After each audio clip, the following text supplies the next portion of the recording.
प्रभु येशू ख्रिस्टको नाममा सबैलाई जय मसीह छ। जय मसीह, जय मसीह। हामी वचनमा एकछिन ध्यान राख्नेछौँ। क्रिसमसको समय सिजनमा हामीहरू छौँ अनि क्रिसमसको सिजनमा धेरै कुराहरूले हामीलाई अस्त व्यस्त राख्छ।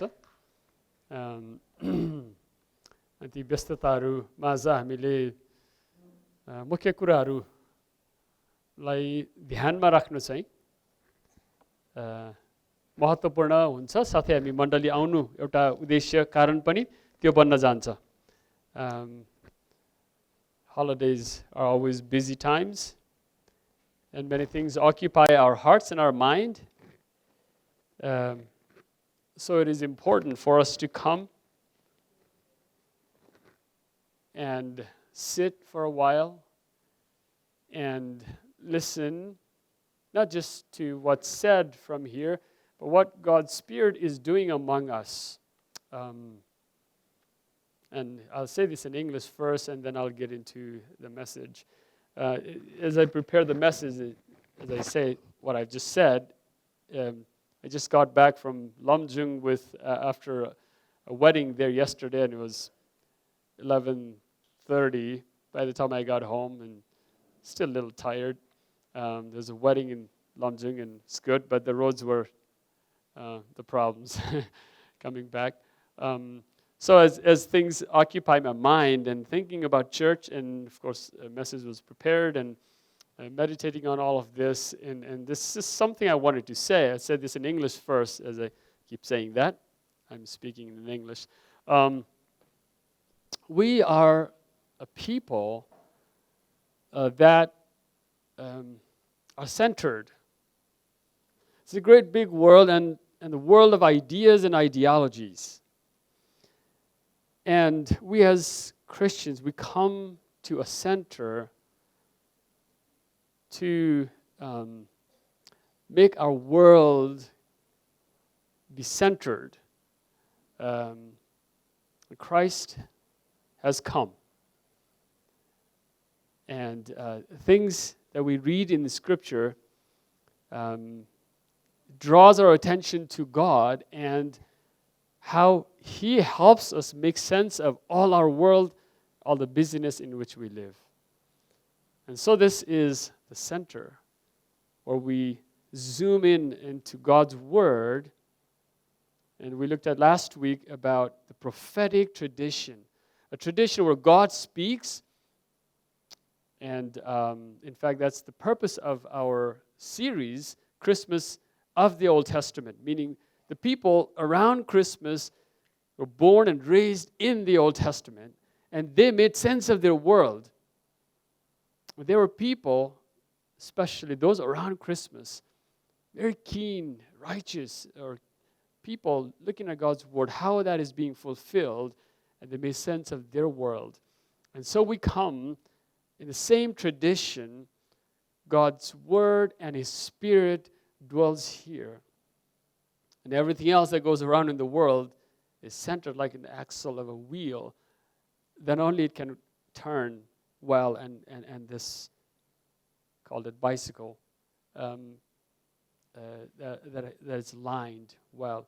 And so God's Word is that. His Spirit is among us, and we are centered to listen to what He's saying, what He's doing among us. So परमेश्वरको वचन हामी कहाँ आउँदछ। हामीले गएको हप्ता हेर्दै थियौँ कि कसरी पुरानो करारमा क्रिसमस भनेको चाहिँ क्रिसमस वरिपरि हुने व्यक्तित्वहरू, येशू ख्रिस्टदेखि लिएर मरियम, योसेफ अनि सिमियनको जीवनलाई हामीले हेऱ्यौँ।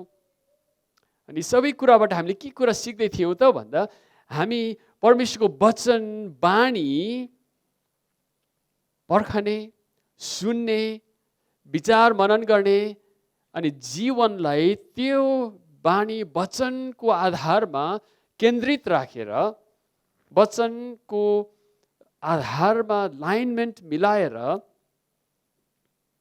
है मैले भनेको शब्दहरू चाहिँ मन्दिर पुरानो करारमा मानिस कसरी मन्दिर जान्थे, येशूलाई अर्पण गर्न मन्दिरमा गए, मन्दिर केन्द्रित त्यस वरिपरि जिउने गवाहीहरू चाहिँ हामी रहौँ, किनकि परमेश्वर स्वर्ग र पृथ्वीको परमेश्वर आफ्नो मन्दिरमा आउनु भएको छ।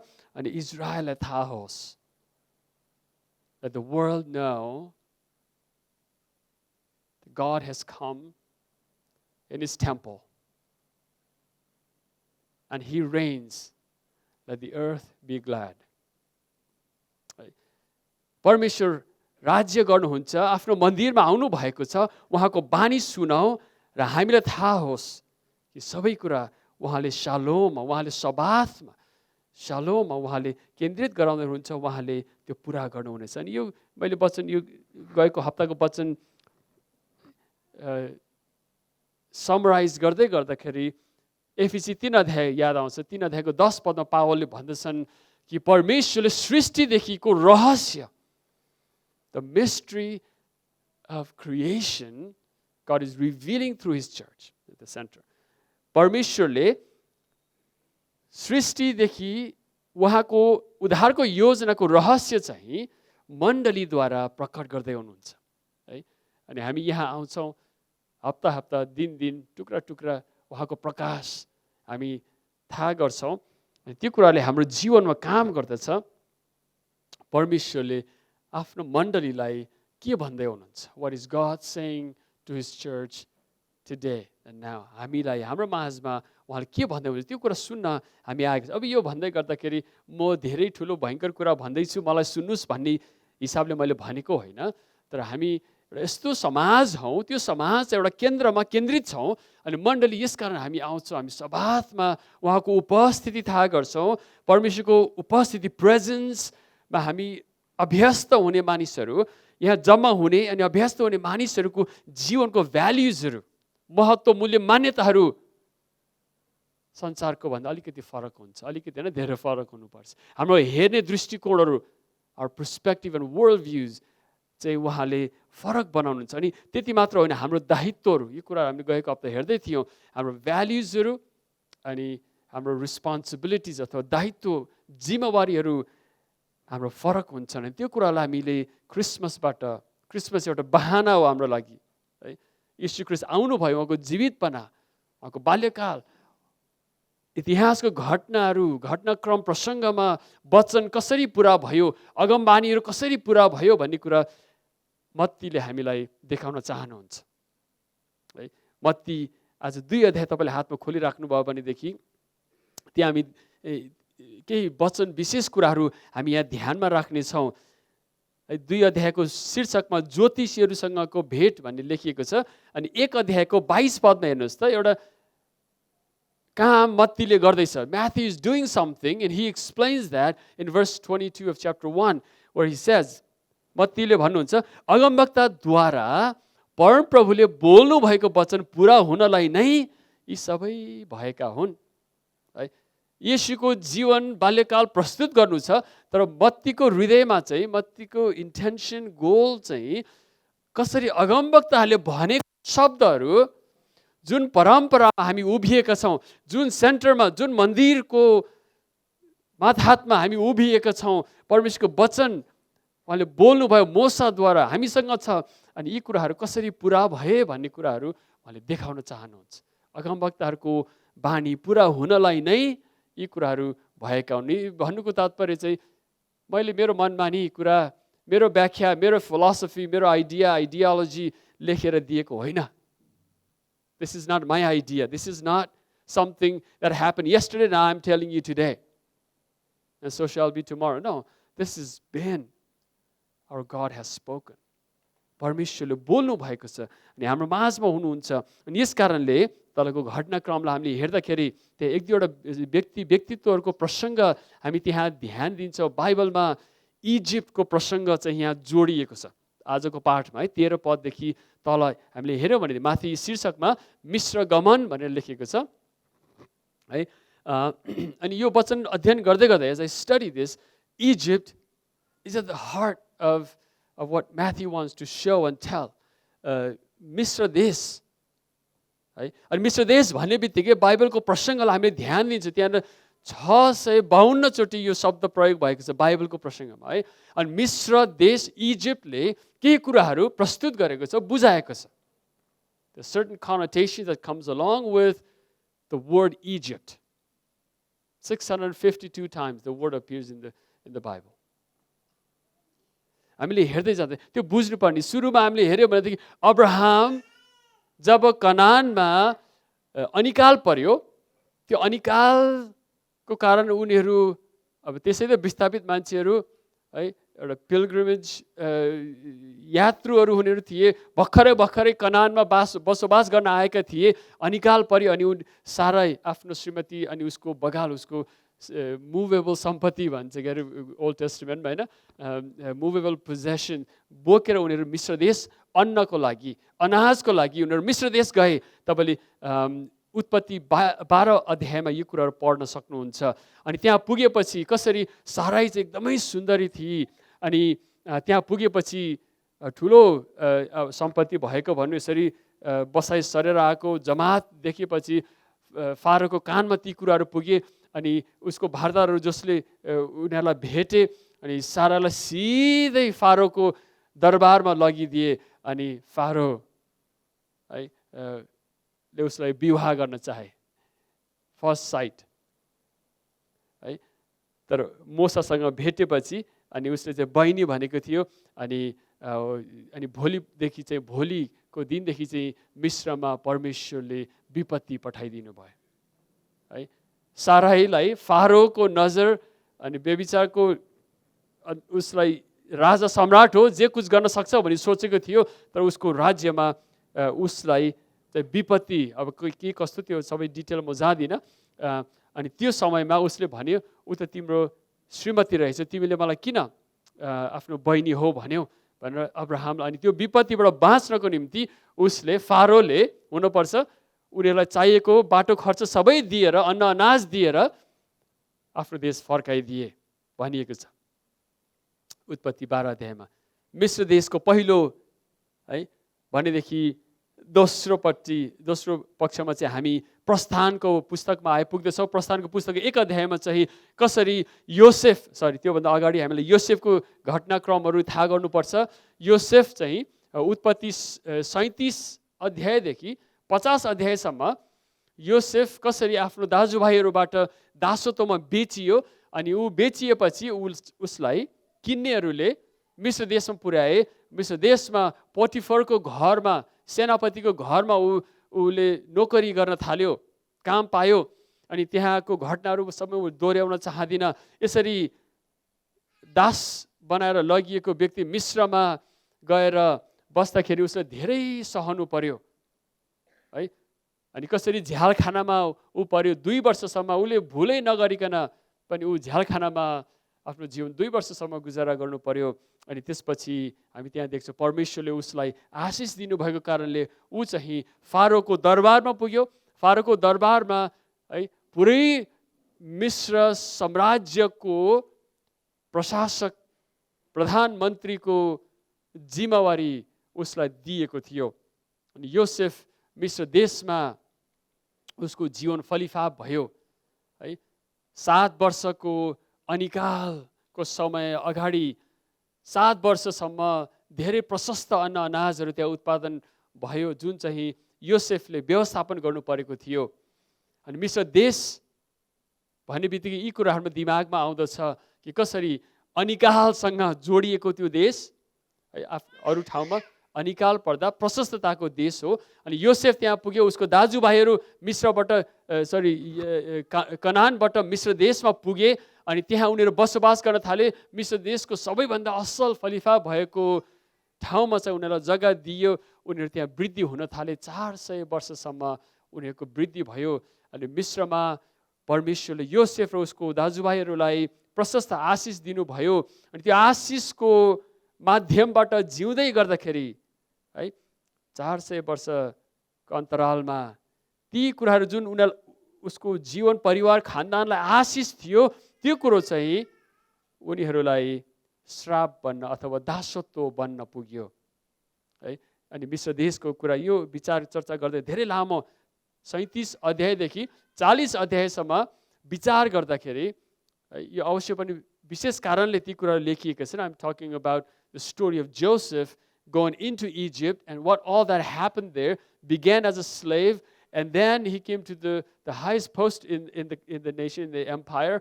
And then 400 years later, that which was of great blessing, beginning with food, famine and food, becomes slavery to them. And as I focus on Egypt, यो मिस्र देशको कुराहरूलाई ध्यान दिँदाखेरि मैले यहाँ लेखिदिएको छु, होसियार. आधुनिक सुविधा, सभ्यता, विकास, है, सम्पत्ति, उपभोग्य संसार को व्यस्तताले हामीलाई पनि दासत्वमा पारेको छ. अब मैले प्रसङ्ग जोड्न चाहेँ किनकि मिश्रको प्रसङ्ग पुरानो करारमा अध्ययन गर्दाखेरि हामीले ध्यान दिनुपर्ने कुरो चाहिँ है, सुरु हुन्छ खाना लाउन बस्न, कमाई गर्न, उपभोग गर्न, विकास गर्न, जीवनहरू व्यस्ततातिर बिजी. अनि त्यो शैलीमा, जीवन शैलीलाई त्यो ढङ्ग, त्यो ढाँचामा, त्यो कुलोमा बगाउँदै गर्दा, त्यो शैलीमा हुर्कँदै बढ्दै गर्दाखेरि ती कुराहरू नै फर्केर हाम्रो दासत्व बन्न पुग्दछ यदि होसियारी नहुने हो भनेदेखि. अनि यो कुरो परमेश्वरले उहाँको मानिसहरूलाई जनाउन सिकाउन चाहनुभएको. केही हप्ता, केही महिना अगाडि मैले तपाईँलाई मिश्रमा इँटा बनाउने जिम्मा चाहिँ इजरायलीहरूलाई दिएको थियो फारो राजाले. त्यो प्रसङ्गमा वाल्टर ब्रुगमनले भनेको कुराहरू मैले तपाईँको माझमा सबाथको कुरालाई लिएर बताउँदै थिएँ कि कसरी विकास अनि सभ्यताको सपनाहरू साकार पार्नको लागि चाहिँ इँटा चाहिन्छ. इँटाले घर बनाउँछ, घरले विशाल व्यापार व्यवसायको केन्द्रहरू बनाउँदछ. अनि त्यसको लागि चिप लेबर चाहिँ मिश्री इजरायलीहरू बन्न पुगेका थिए फारोको सपना साकार बनाउनको निम्ति. Their means of lives with civilization and consumer-driven world.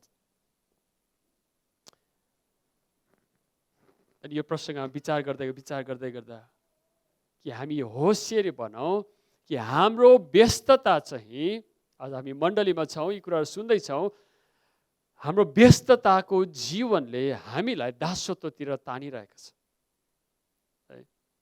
सोच्नै पर्दैन कति कुराहरू. यो एउटा मोबाइल फोन छ. हिजो भाइ सुजित र म यात्रा गर्दै थियौँ है, त्यो ड्राइभिङ गर्दैछु, भाइ यहाँ बसिरहेछ, म झसङ्ग हुन्छु, फोनमा हात पुगिहाल्छ. अनि कहिले म्युजिक बजाउनु, कहिले टेक्स्ट मेसेज चेक गर्नु परेछ. अब नेपालको पहाडको बाटो त्यो पनि होइन, भाइ अलि नर्भस हुँदै थियो, म चाहिँ अलि बानी लागिसकेको भएर बहाना त होइन, गर्न नहुने कुरा हो, म थाहा छ भन्दैछु.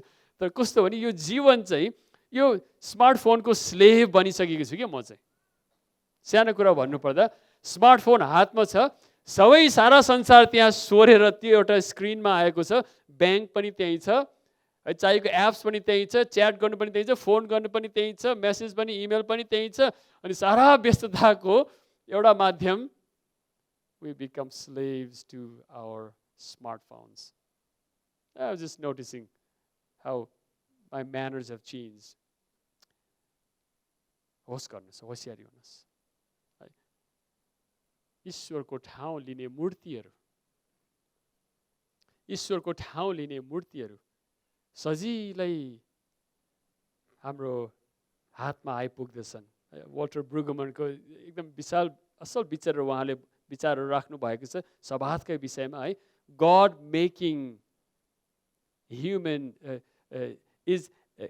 making is anxious human beings standard procedure. उहाँले भन्नुहुन्छ, मैले लेखिनँ, अलि भारी विचार छ है. ईश्वर बनाउने चाहिँ आतुरमा भएको, अस्तव्यस्त भएको मानिसहरूको स्ट्यान्डर्ड बानी अरे, सामान्य बानी चाहिँ बन्छ अरे. व्यस्त बस्नुपर्ने मानिसहरूको सामान्य बानी चाहिँ के भन्छ? ईश्वर निर्माण गर्ने. Anxious human beings, making God He's talking about the golden calf Israel began to worship at Sinai because they had just come out of the busyness of Egypt. And they had to have something to worship. Anxious people needed to create gods to worship. God said, no. Let me tell you something else. It's going to be Sabbath for the next 40 years. And nothing else. No seed to sow. बिउ रोप्ने छैन. धान काट्नु छैन. पैसा कमाउनु छैन. Bank लगाएर डिपोजिट गर्नु छैन. सभ्यताको सपना देख्नु छैन. You are my people. तिमीहरू मेरो मानिसहरू हौ. आओ, कम.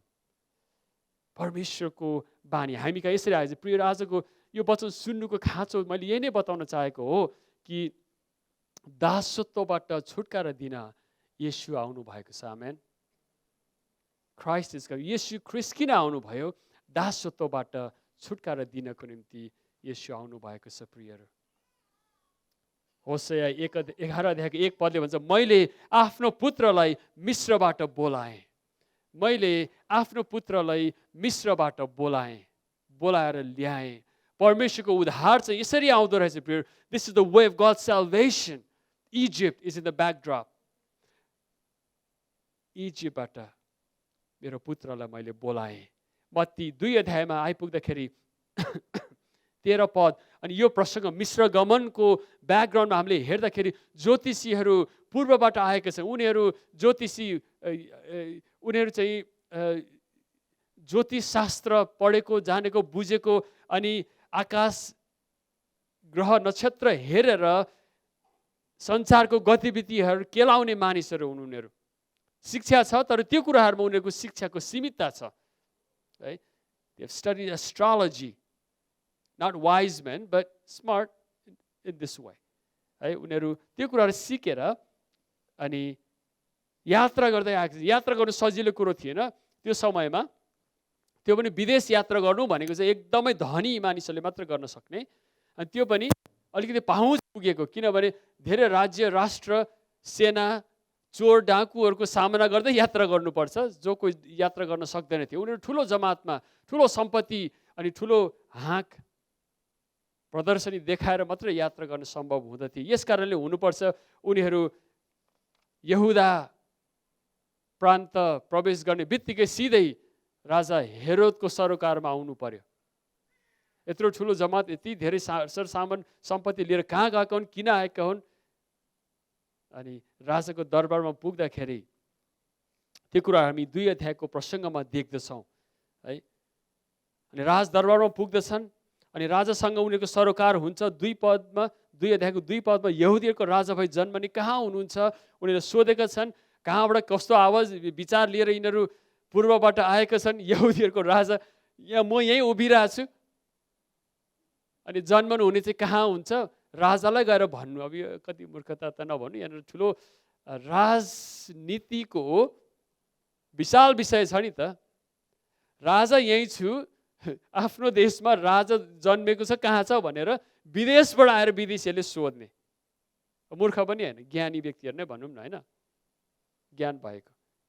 सोद्धाखेरि राजाको मुटुमा के कुरा भयो होला है. अनि यो तलको प्रसङ्गहरू हामी हेर्दै गर्दाखेरि कसरी राजाले तिमी गएर भेट, उसले पहिला भारदारहरूलाई बोलाए. भारदारहरू चाहिँ सदुकीहरू थिए अरे. सदुकीहरू भनेको चाहिँ शिक्षामा एकदमै पोक्त, एकदमै स्मार्ट मानिसहरू जसले कानुन पढेका छन्, परमेश्वरको व्यवस्था पढेका छन्, देशको राजनीति नियमहरू सबै उनीहरूलाई थाहा छ. Sadducees, the bureaucrats of Jerusalem and Judah.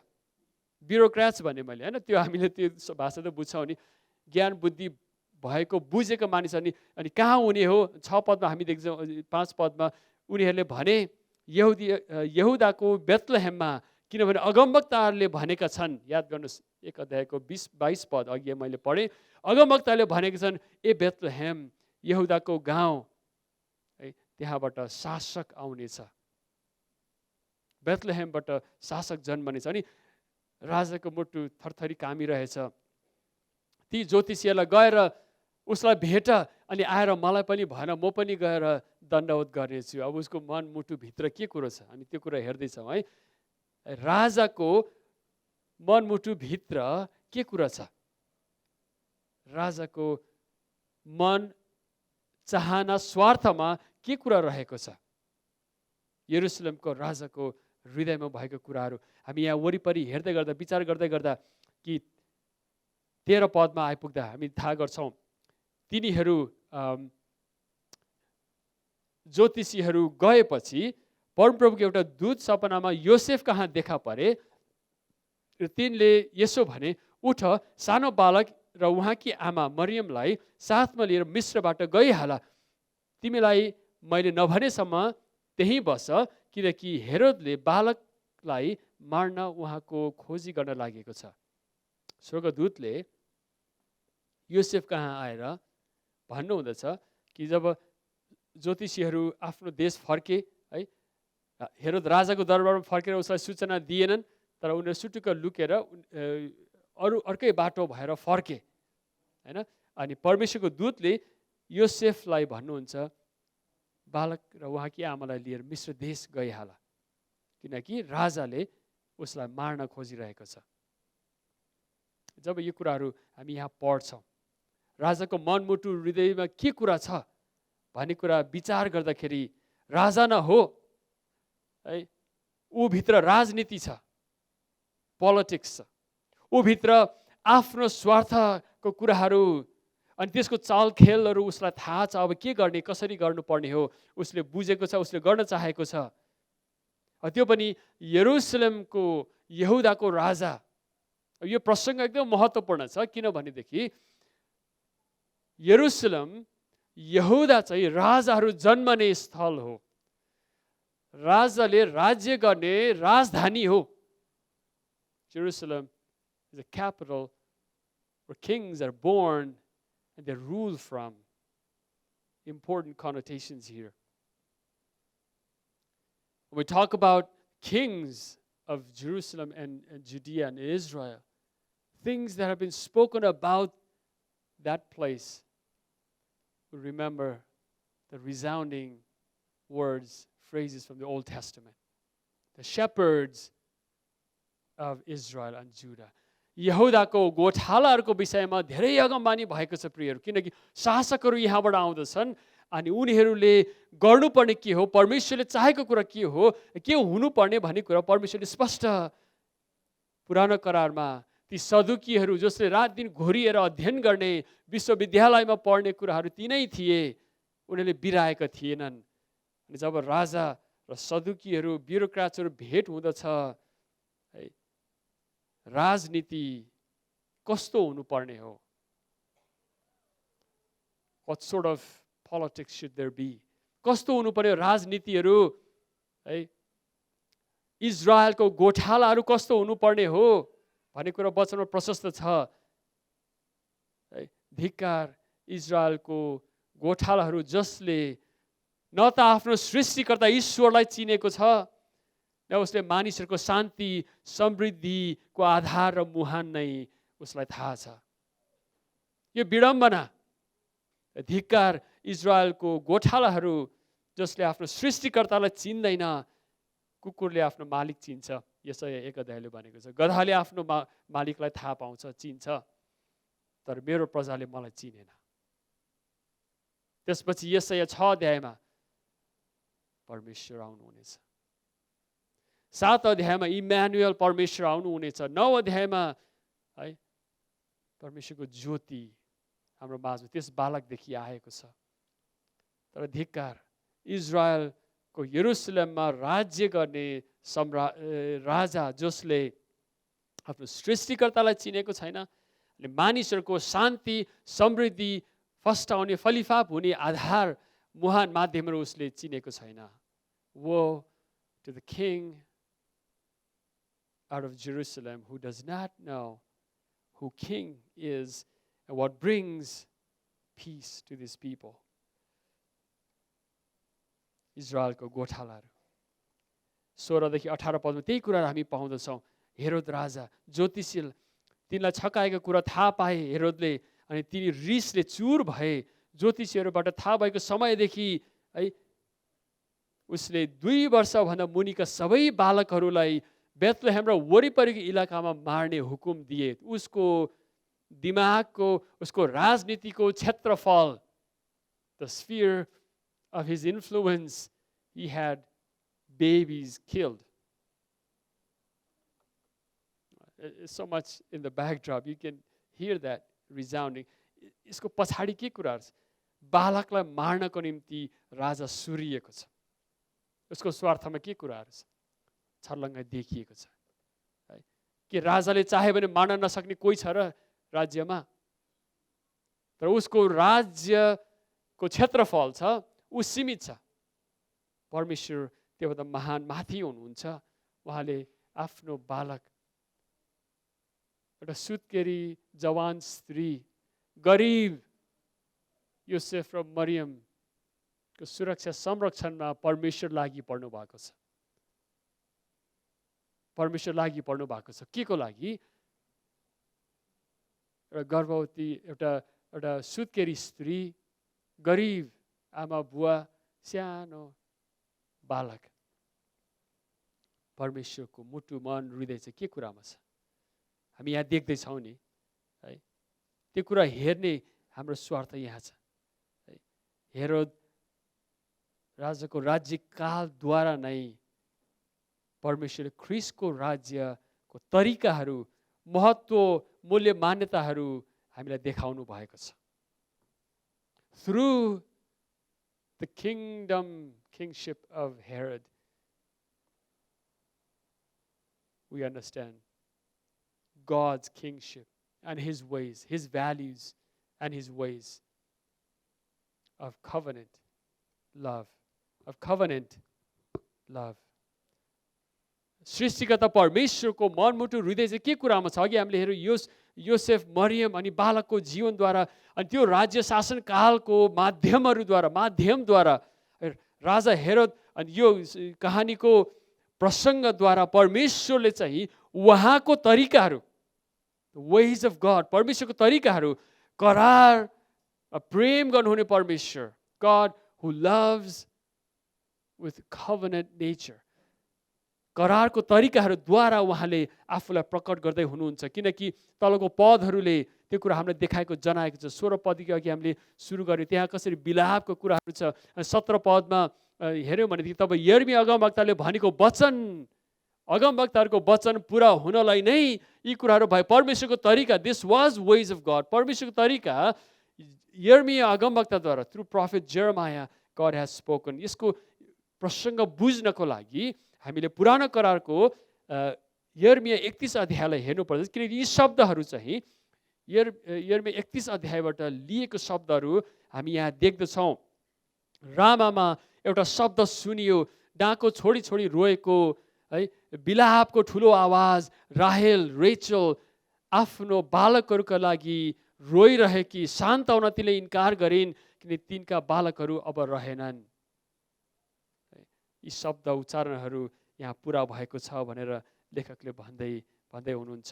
अनि यिर्मया 31 अध्यायमा तपाईँले हेर्नुभयो भनेदेखि यसको संक्षिप्तमा म बताउन चाहन्छु। यिर्मया 25 अध्याय तपाईँले अध्ययन गर्नुपर्छ। कसरी परमेश्वरको करार उल्लङ्घन गरेको कारण इजरायल चाहिँ अब विस्थापित हुँदैछ। उनीहरू यहुदाबाट बेबिलोनमा कैद प्रवासको लागि लगिँदैछन्। Judah is going in exile. That's the backdrop of Jeremiah chapter 31. उनीहरू कैद प्रवासमा है, भन्नुपर्दा सम्राटले, बेबिलोनको सम्राटले घिसार्दै, लिटरली ड्र्यागिङ देम है, इजरायलबाट, यरुसलेमबाट उसलाई बेबिलोनमा पुरै राष्ट्रलाई घिसारेर बेबिलोनको राजा नबुकदनेजरले लगिरहेका छन्। रुवाबासी छ इजरायलमा, यरुसलेममा रुवाबासी छ। यिर्मया त्यही बसेर रुने अगमवक्ता भनिन्छ यिर्मयालाई है। उनीहरू रोइ कराई गरिरहेका छन्। मन्दिर भत्ताभुङ्गै भएको छ। त्यहाँ भित्रको सबै सरसामान सम्पत्तिहरू चोरिएका, लुटिएका छन्। उनीहरूको राष्ट्र नाङ्गै छ। छोराहरू मारिएका छन्। राजाको आँखा निकालिएको छ, ऊ पनि घिसारिएर बेबिलोनतर्फ लाग्दैछ। अनि बिलौना र बिलापको अवस्थामा परमेश्वरले यिर्मया 31 अध्यायमा आएर उनीहरूलाई सान्त्वनाको शब्द बोल्नु हुँदछ। स्वर्ग र पृथ्वी सृष्टि गर्नु परमेश्वरले करार बाँध्नु भएको छ। त्यो करार कस्तो छ, कसरी गर्दै हुनुहुन्छ उहाँले भन्ने कुरा यिर्मया 31 अध्यायलाई चाहिँ न्यू कभनेन्ट भनेर बुझिन्छ, नयाँ करार भनेर बुझिन्छ। एक पदमा हेर्नुभयो भनेदेखि परमप्रभु भन्नुहुन्छ, त्यस बेला म इजरायलको सबै वंशका परमेश्वर हुनेछु र तिनीहरू चाहिँ मेरो प्रजा हुनेछन्। यसलाई करारको भाषा, करारको शब्द उच्चारण भनिन्छ। म तिनीहरूको परमेश्वर हुनेछु, तिनीहरू चाहिँ मेरो प्रजाहरू हुनेछन्। That's a word and language of covenant. I shall be their God and they will be my people. यिर्मया 31 अध्यायको 1 पदमा 2 पदमा परमप्रभु भन्नुहुन्छ, तरवारबाट बाँचेका मानिसहरूले उजाड भूमिमा निगाह प्राप्त गर्नेछन्। अनि तल देख्दछौँ, म इजरायललाई विश्राम दिनका लागि म आउनेछु, विश्राम दिनको लागि म आउनेछु। I will come to bring Sabbath to my people, rest to my people. 3 पद अनि तेस्रो पदमा परमप्रभु विगत समयमा हामी कहाँ यसो भन्दै देखा पर्नु भयो, सधैँभरि रहने प्रेमले मैले तँलाई प्रेम गरेको छु। तिमीहरू विच्छेदिएका छौ, विस्थापित भएको छौ, प्रवासमा गएको छौ, तर मैले तिमीहरूलाई त्यागेको छैन। I have not abandoned you. It's to teach you the ways of my covenant. परमेश्वरको करारको तरिकाहरू हामी यहाँ देख्दछौँ। अनि 15 पदमा हामी ती शब्दहरू सुन्दछौँ। 14 पदमा पुजारीहरूलाई प्रशस्त सन्तुष्टि गराउने छु, मेरो प्रजा, पवित्र जाति, पुजारीगिरीको राष्ट्र तिमीहरू बन्नुपर्ने, त्यो करार मैले त्यागेको छुइनँ। परमप्रभु यीशु भन्, रामामा एउटा शब्द सुनियो, बिलाप र चर्को रोदन। राहेल आफ्ना बालकहरूका लागि रोइरहेकी सान्त्वना तिनले इन्कार गरिन्, किनकि त्यसका बालकहरू अब रहेनन्। यो शब्दहरू प्रयोग गरेर येशू ख्रीष्ट यो अगमबानी पुरा गर्नको निम्ति आउनु भएको हो भनेर मत्तीले हामीलाई यकिन दिलाएका छन्। परमेश्वरको करारको तरिका प्रिय, बिना बिलाप होइन, बिना अनुशासन, बिना पवित्रता होइन, तर ती माध्यमहरूबाट जीवनको सङ्घर्ष, जीवनको कोरोना भाइरस माध्यमहरूबाट, जीवनको मृत्यु अनि अस्पतालको पलङहरू माध्यमबाट परमेश्वर बोल्नुहुन्छ। अनि आफ्नो उद्धारको माध्यमहरू उहाँले जीवनको यथार्थ प्रसङ्गलाई लिएर, the realities and the context of life where we live, God brings His covenant to speak to us. हामीसँग बोल्नुहुन्छ। आशिषको थुप्रो पहाड चुली चरम तपाईँलाई थपक्क राख्नको लागि होइन, जीवनको सङ्घर्ष, जीवनको बिलाउनाहरूको माध्यमबाट, जीवनको रुवाभासीहरूबाट उहाँले आफ्नो प्रेम हामीलाई सिकाउनुहुन्छ। प्रिय, this is how we understand God's love, not without lament, not without all of this we see, but through them, the realities, context of day-to-day life, God brings His covenant to us. अब यहाँ मत्ती 2 अध्यायमा फर्केर जाँदा धेरै कुरा भन्नु छ। मलाई अलि जोस वचन सुन्दै अध्ययन गर्दै बुझ्दै जाँदाखेरि धेरै जोस आउँछ, अनि समयलाई पनि ध्यान दिनुपर्ने भएको कारणले हामी सरसर अगाडि बढ्नेछौँ। जब 13 पद अघि हामीले पढ्यौँ, त्यसपछि हामी देख्छौँ 14, 15 अनि तलको भाग 19 देखि 23 पदसम्म हामीले पढ्यौँ भने त्यो प्रसङ्गहरूलाई 14 पदमा, अनि तिनी उठेर बालकलाई उनीहरू रातारात बिहान उज्यालो नहुँदै योसेफ र मरियमले बालक येशूलाई लिएर उनीहरू मिश्रतिर गए। अनि अगमवक्ताहरूको वचन पुरा भयो, मैले आफ्नो पुत्रलाई मिश्रबाट बोलाएको छु। येशूलाई मिश्र पुग्नु इजरायलको अनुभव, जीवन, घटना, कहानीलाई येशूले बोकेर धारण गरेर आउनुभयो। यहाँ मैले लेखिदिएको छु, ख्रिस्ट इजरायलको वंशधार भई आउनुभयो। ख्रिस्ट सायद लेखेको छैन होला, यो उसको पछि हामीले बुझ्नुपर्ने कुरो चाहिँ येशू ख्रिस्ट इजरायलको वंशधार भएर त्यो परिवारमा त्यो खलकमा मात्र होइन, तर इजरायलको इतिहासलाई काँधमा बोकेर त्यसको हिस्सा अंश भाग लिएर येशू ख्रीष्ट हाम्रो माझमा आउनुभयो। येशू ख्रीष्ट हाम्रो माझमा आउनुभयो। हामी यसरी देख्दछौँ, इजरायलको राजाहरूले, इजरायलको अगमवक्ताहरूले, इजरायलको गोठाला धर्मगुरुहरू, पुजारीहरूले अधुरो राखेको काम, बिजनेस सिद्ध सम्पन्न गराउनको निम्ति येशू ख्रीष्ट आउनुभयो। आमेन। Jesus came to finish the unfinished business of Israel and his kings and his prophets and its priests and shepherds. Jesus come inheriting within the family line of Israel. तर परमेश्वरको मन भने ससाना सान्दर्भिक जीवनहरूद्वारा पृथ्वीभरि परमेश्वरको उद्धार ल्याउने हो। परमेश्वरको मनमुटु चाहिँ कहाँ छ त नि? What is he trying to do?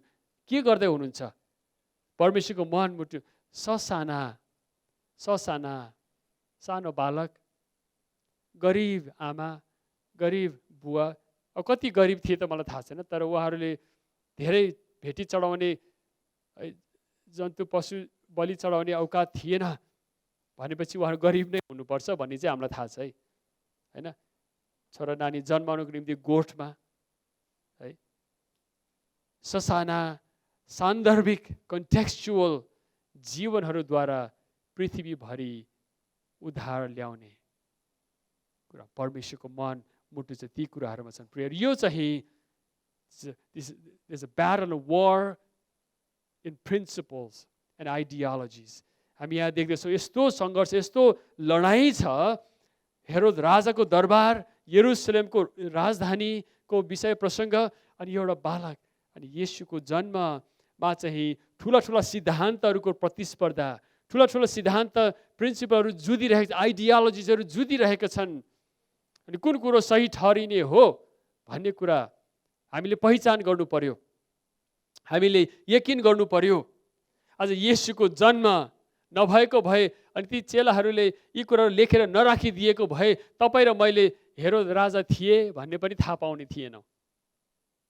इतिहासमा उसको नाम आज आउँछ किन भन्दा हामीले येशू परमेश्वरको यो साधारण प्रसङ्गहरूद्वारा, सान्दर्भिक ससाना कुराहरूद्वारा परमेश्वरले विश्वव्यापी पृथ्वीभरि आफ्नो उद्धार, आफ्नो प्रकाशलाई ल्याउन, त्यो ज्योति पुर्याउनको निम्ति उहाँ क्रियाशील हुनुहुन्छ। उहाँको मन हृदयमा चाहिँ ती कुराहरू छन्। हामीले बुझ्नुपर्ने, हामीले बुझ्नुपर्ने। हेरोदले ती ससाना नानीहरूलाई मार्ने हुकुम आदेश दिए। अनि तल हामी देख्दछौँ है 20 पदमा, उठ, बालक र उहाँकी आमालाई साथमा लिएर इजरायल देशमा जाऊ, फर्केर मिश्रदेखि फर्केर इजरायल देशमा जाऊ, किनभने बालकको प्राण लिन खोज्नेहरू अब मरिसकेका छन्। बालकलाई मार्न चाहनेहरू चाहिँ उल्टा उनीहरू आफू अब मरिसकेका छन्। यो यसो विचार गर्दै गर्दाखेरि चाहिँ फ्रेडरिक निचीको शब्द याद है, उसले किताब लेखेछ। फ्रेडरिक निची सायद चिन्नुहुन्छ हुँदैन, नास्तिक एकदम उस मानिन्छ होइन। उसले चाहिँ गड इज डेड भनेर पुस्तक लेखेको छ नि, होइन? हामी कतिले पढ्नु परेको थियो। एउटाले यसरी बनाएको छ, हेर्नु, यो एकदम रमाइलो कुरो छ। गड इज डेड अरे निचीले भने 1883 मा, होइन? अनि कति 17 वर्षपछि चाहिँ निची इज डेड। कसले भने? गड। 17 वर्ष पछाडि अब को सत्य भयो त यहाँनिर? तपाईँले भन्नुहोस् त। एउटा हँस्यौलो कुरो, तर है, मार्न चाहनेहरू अब रहेनन्, छैनन्, होइन? जिउनु छ त मृत्युलाई पनि ध्यानमा दिएर जिउनु नि। हेरोद है, तपाईँ हामी मण्डलीमा यो कुरा सुन्दै गर्दाखेरि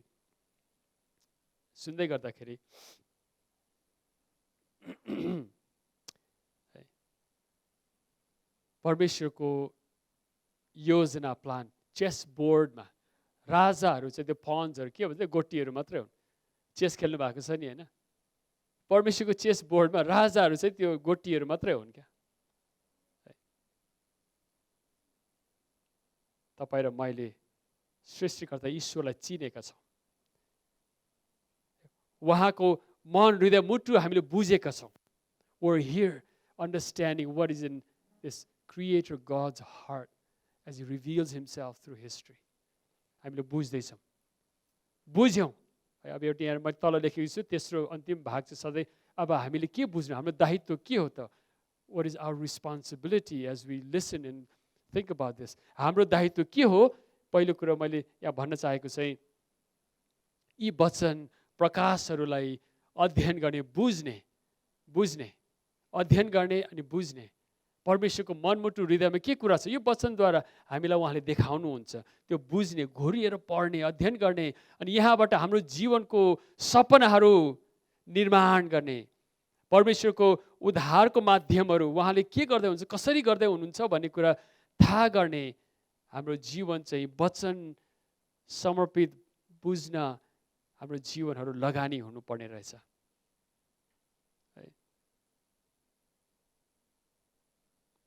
जीवनको सपना, विचारहरू